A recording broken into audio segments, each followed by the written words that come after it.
I surrender to the Almighty my mind, speech, and body. Vanakkam. We are reading the book called Thirukkural, written by Thiruvalluvar. This book is an important book given to us by our Tamil ancestors, and it is said to contain the essence of the teachings of all of the Tamil literary works. Approximately 500 years after the time of Thiruvalluvar, a great scholar called Parimel wrote the commentaries for this book, and that is what we are using today. The book is divided into three big sections called Paal. The first one is the Arathu Paal, and then we have the Porut Paal and the Inbathu Paal. The first section, called as the Arathu Paal, shows a way for humans to conduct their married life in a manner that will not only be peaceful and enjoyable, but will also lead the couple to reach fame in their society and eventually lead them to a space of unlimited bliss, which the Tamils called as Veedu or Mukti. And this is what the Tamils defined as the goal of marriage, not procreation or pleasure, but to attain fame and higher states of existence called as Padam and Veedu. And in this path shown by our elders, humans have a chance to learn to love their partner and expand that love to their children, their friends and relatives, and eventually to the entire society. And when we reach that stage, Valluvar says that fame will become inevitable and we will be satisfied and content with our life. And then we would start looking for something bigger and better. And the book shows that there is a higher form of happiness called as Veedu, and that can be reached by letting go of all of the attachments. So only by forming the attachments and enjoying them to the fullest can we learn to let go of the attachments, says Thiruvalluvar. So in the first half of the Arathu Paal, called as the viyal, Valluvar talks about how to form attachments in our lives, and in the second half of the Arathu Paal, called as the viyal, he talks about how to let go of the attachments.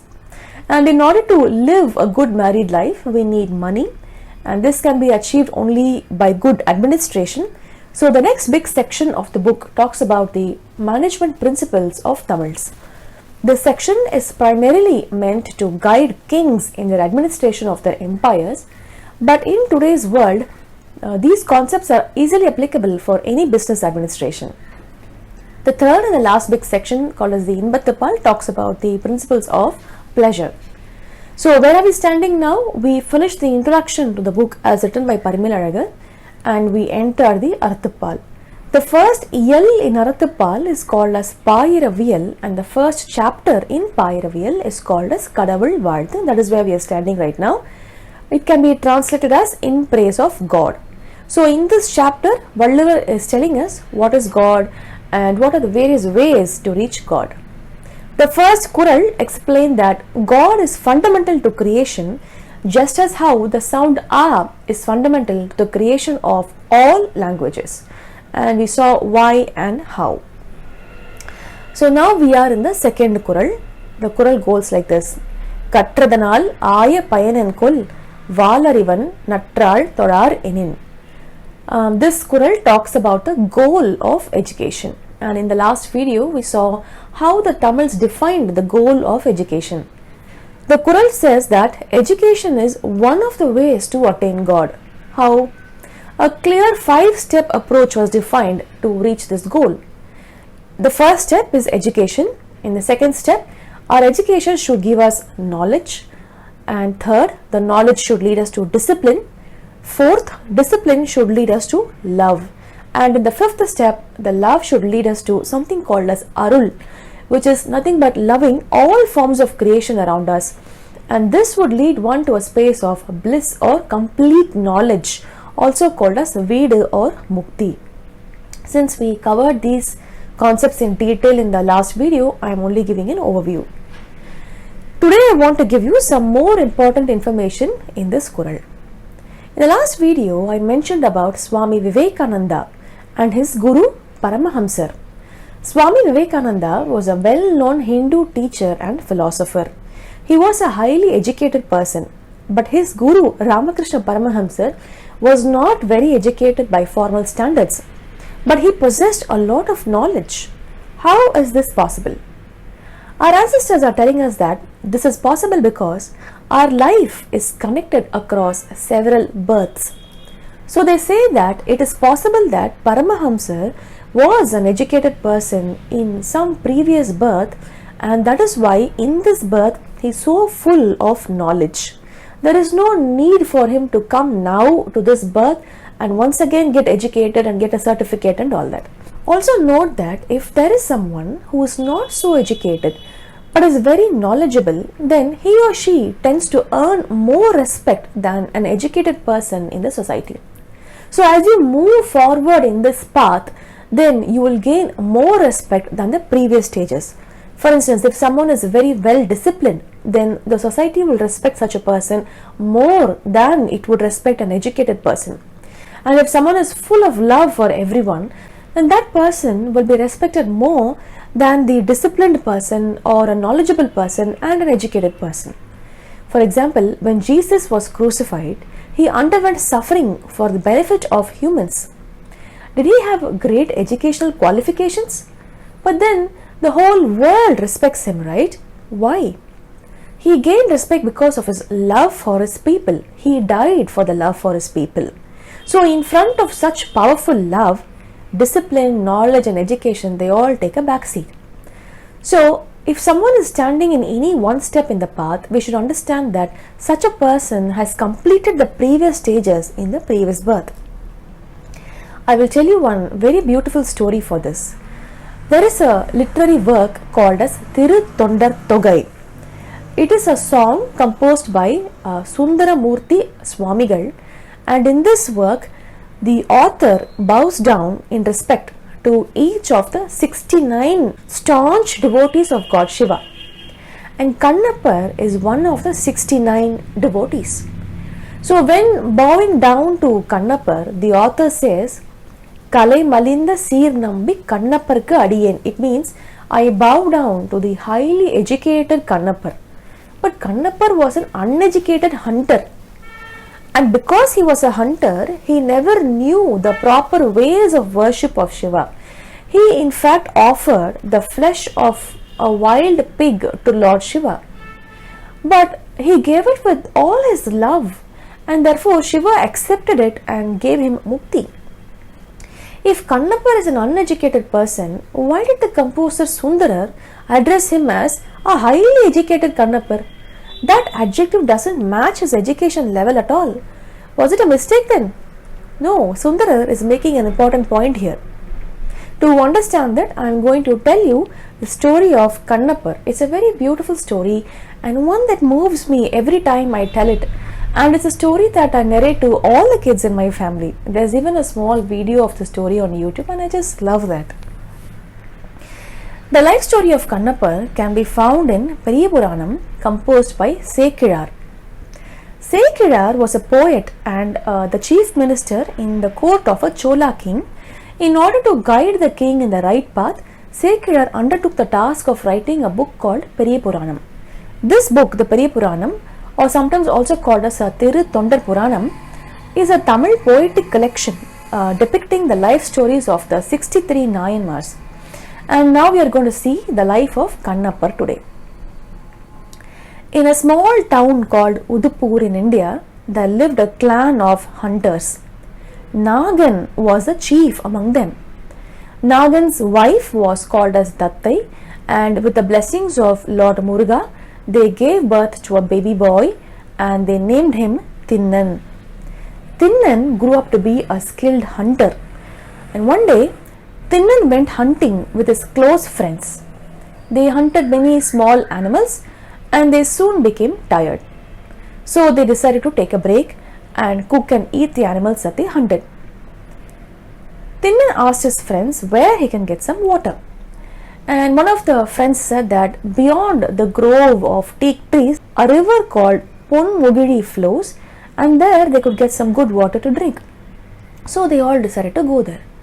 On the way, Tinnan looked at a hill nearby and told his friends that he was very curious to explore that hill. He said, "Whenever I look at that hill, I feel good, happy and at peace. I feel as if a huge burden on me is reduced." His friend seemed to know something about the hill and he told Tinnan that someone called Kudubi Thevar lived there. So anyway, they carried on their walk and they reached the Ponmogili river. Tinnan said to one of his friends, "You light the fire here and I will go with this other friend to explore this hill." And Tinnan and the friend crossed the Ponmogili river and they reached the Thirukkural hill.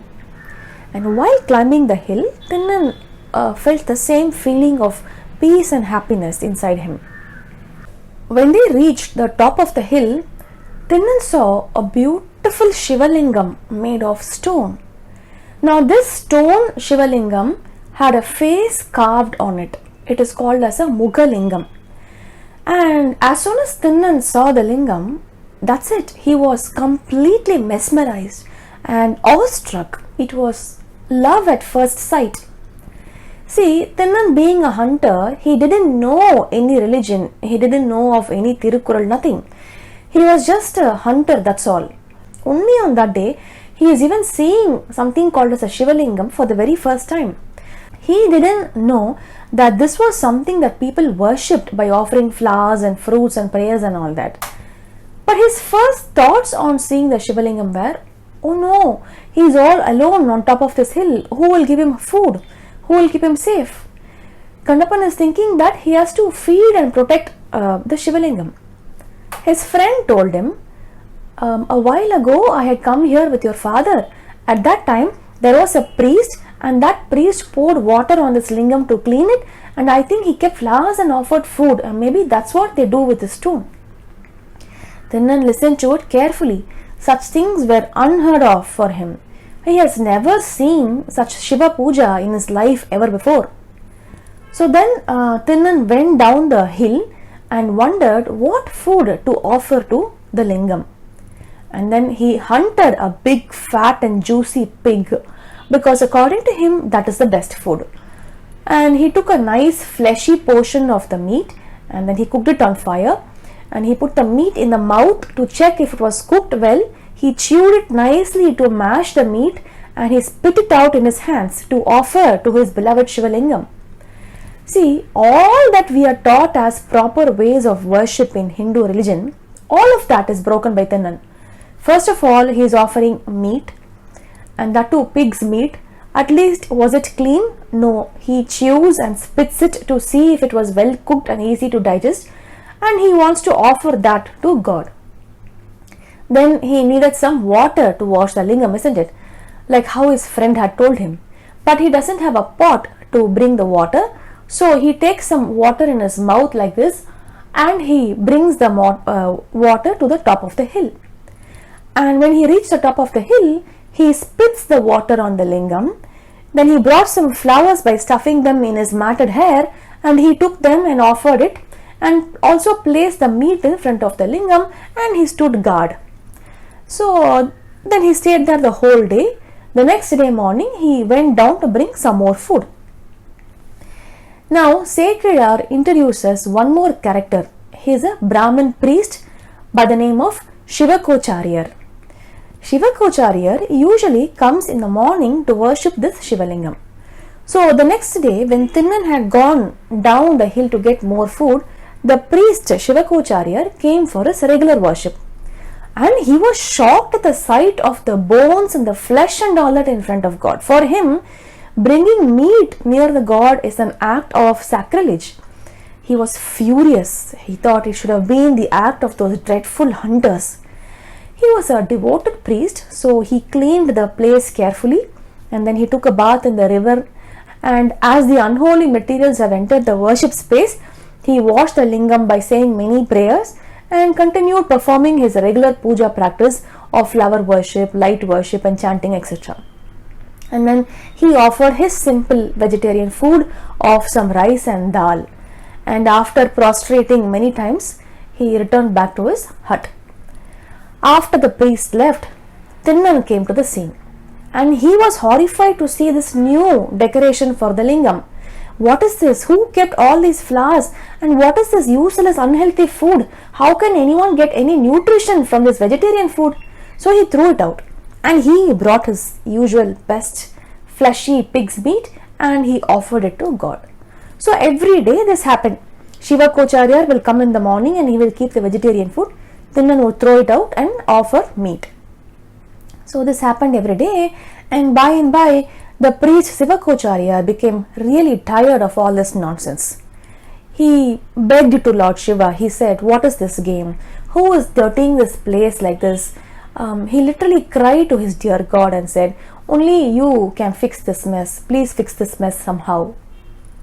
Now, being the God that Shiva is, he should have listened to the Brahmin priest and appeared in the dream of Tinnan, and he should have offered guidance to Tinnan on how to do the puja correctly by not offering meat and all that, isn't it?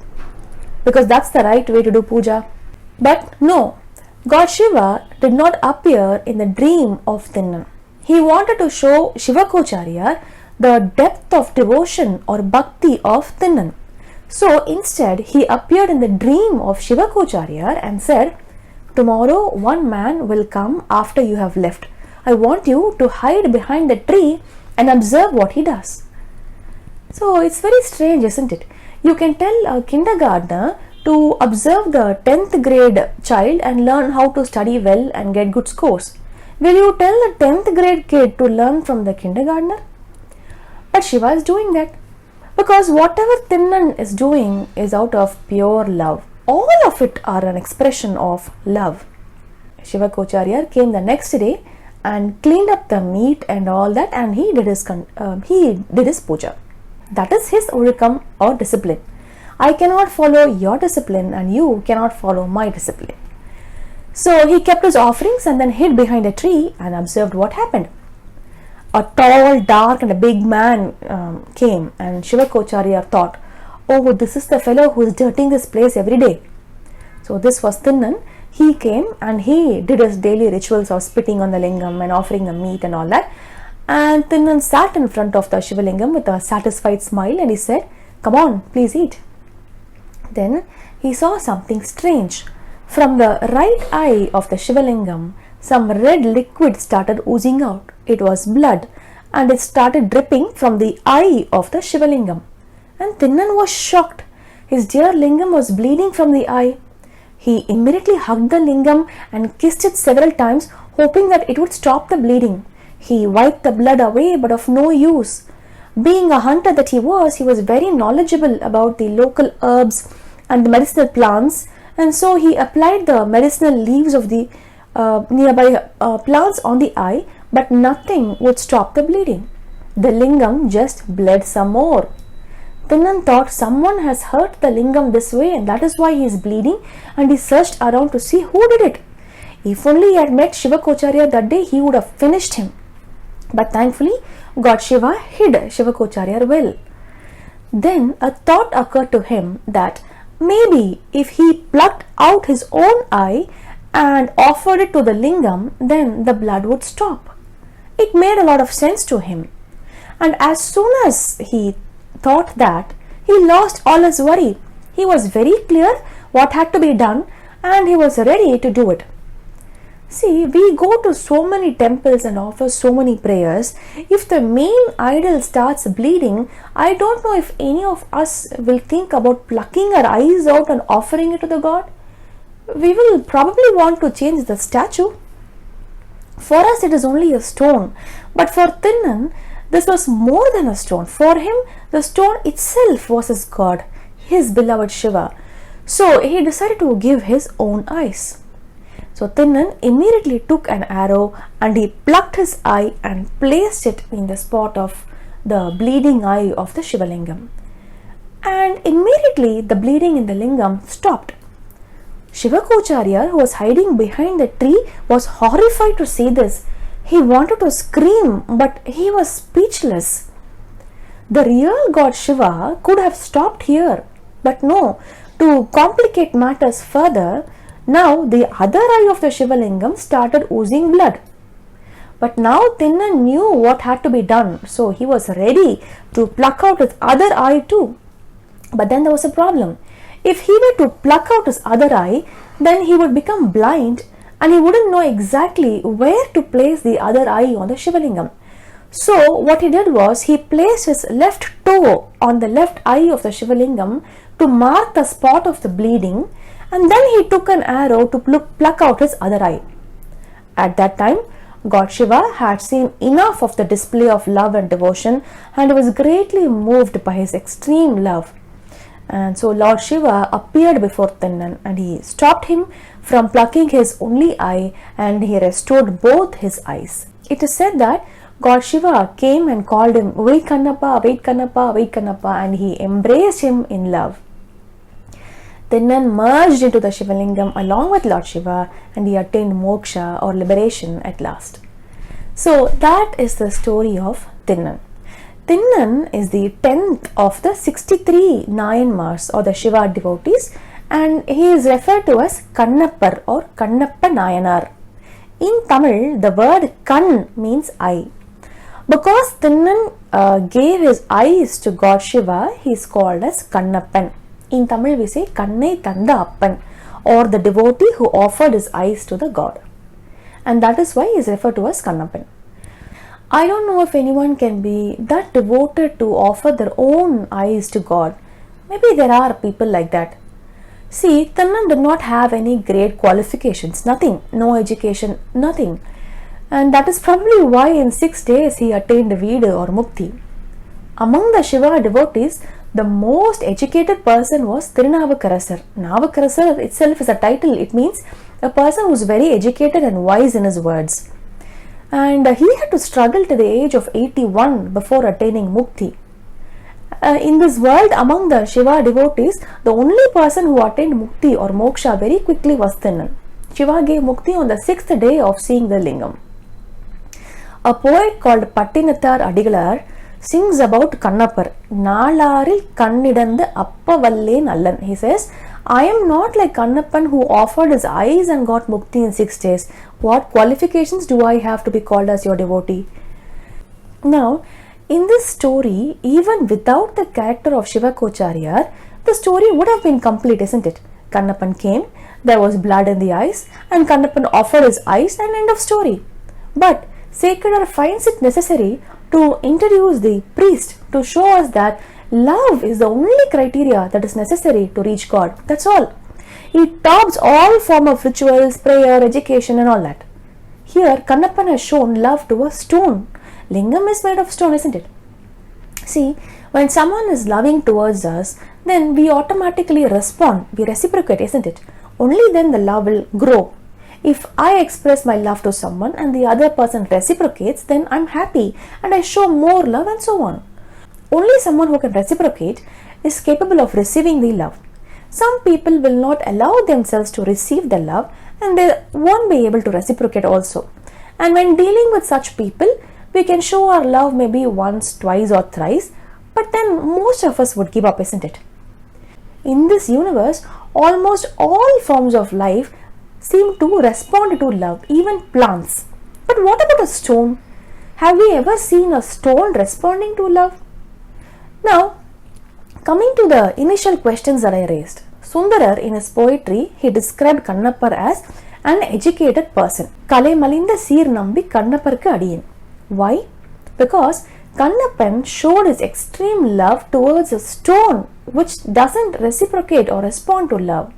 So Sundara is thinking that this is the highest form of love, and therefore this soul is so mature. This soul has reached the stage of Arul, which is loving everything in creation, the highest level of love. We all know how to love our children, our parents, or someone that we care about. But here Kannappan has showed love towards a stone that has very little scope for reciprocation. So then this soul must have had a lot of anbu in some previous birth, and therefore a lot of discipline, knowledge, and therefore must have been a very educated soul in some previous birth. So that is why he writes, "I bow to the highly educated Kannappar." In this birth he had no education, but Sundarar confirms that he must have had good education in some previous birth, and that is why he is able to reach the stage of Arul in this birth. The 5 stages that I mentioned earlier, education, knowledge, love, discipline and Arul, whichever step we are in currently, It means that we have crossed the previous steps in some previous birth. Our education should result in Arul along the path that I explained. And this could take several lifetimes, and we should pray to the higher power that our education should lead us in this right path. One last thing. In our education, when we are trying to learn something new, 3 outcomes are possible. What are they? First is doubt. In Tamil it is called as aayam. That is, a student is asked what is 2 plus 2 and he is doubtful whether the answer is 4 or 3. This is doubt. But if the child is certain that 2 plus 2 is 5, it is wrong answer, but the child is certain of the answer, this stage is called as incorrect understanding. In Tamil we call as thiribu. And the third stage is when the child is certain that 2 plus 2 is 4. This answer is correct and this is called as clarity. Or in Tamil we call this as telivu. So, ayyam, thiribu and telivu are the 3 stages that can occur in our learning. Only when a person crosses the doubt and incorrect understanding, that is ayyam and thiribu, he or she can reach clarity or telivu. In Tamil we say this as ayyam thiribara katral. It means we should strive to learn without any doubt and incorrect understanding. The stage of doubt in learning is okay. That person can be shown the correct answer. But the stage of incorrect understanding or thiribu is a dangerous one to be in. He or she will always be misinformed and it will be difficult to show them the right path. So when we proceed to learn something new, we should always strive for the third stage, which is clarity or telivu. We should pray that we clear our doubts and we don't entertain thiribu. So to summarize this Kural 2, what is the goal of education? Our education should lead us to knowledge, to discipline, to love, and finally to Arul. And Arul will lead us to a space of complete knowledge, which is also referred to as the feet of God. And it's not that each of us should take some religious book and sit and search for God. No. Whether we study physics or chemistry or math or arts, all of these are different branches of the same knowledge. And when we learn to go deeper into the subject, it will take us to our final destination. And this is one of my most favorite Kurals because all my life I have been searching for the goal of my education. Especially when I see children struggle so hard to get good marks, especially in this Asian education system, it just seems painfully pointless. It is heartbreaking to see some children go to the extent of committing suicide when they don't get good grades.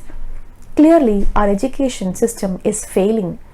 Actually, the truth is we don't know what we are looking for in our education. We have so many models of education, but I don't think any one model has laid out a clear path and has said that this is what will happen when you get good education and this is where you will go next and this is your end goal. So what we do to our children in the name of education in the current days made me search for the goal of education, and this Kural gave me some clarity in that aspect, and I hope it will help you as well. It's something to think about. So I will end here and thank you all for listening. Nandri Vanakkam.